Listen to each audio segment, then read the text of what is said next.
The concept of labels and names. Now that we've discussed the role of text in worksheets and how important it is to identify the difference between data and text, let's discuss how you would implement something like labels and names and use them.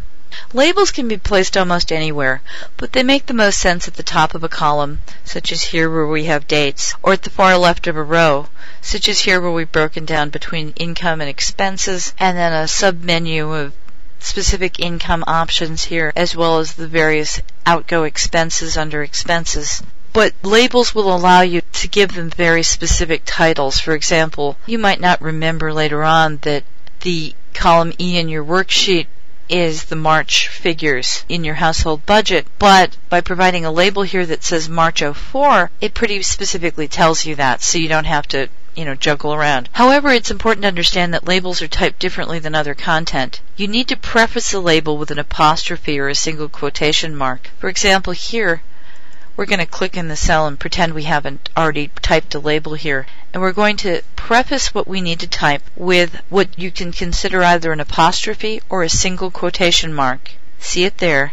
And then we type the text for the label, May 04, and hit enter. Now you'll see that it's typed exactly the way I want it to. Now, let's talk about how to name a cell or a cell range. Now remember, names can be applied even to formulas. To name a cell or a cell range, you would first select the cell or the cell range you want to name. Let's say we want to select a group of information in this worksheet. Let's say April for expenses.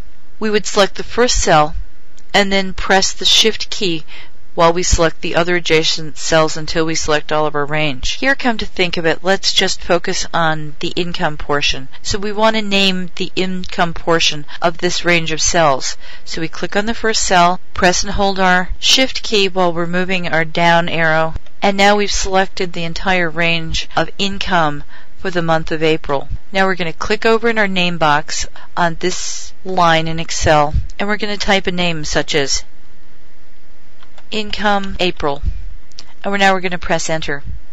You'll see that when it looks at this cell range, the cell range in the name box is Income April. We could do the same for May. Select the range, go over here to the name box, type in Income May, press enter.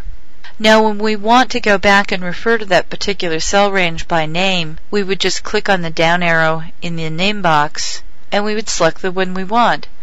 For example, Income May. And that will allow us to refer to that specific area rather than cells G4 through G7. It's just a clearer way of doing it, and it can be a time saver for you when you frequently reference the same bits or bits of data in your worksheet.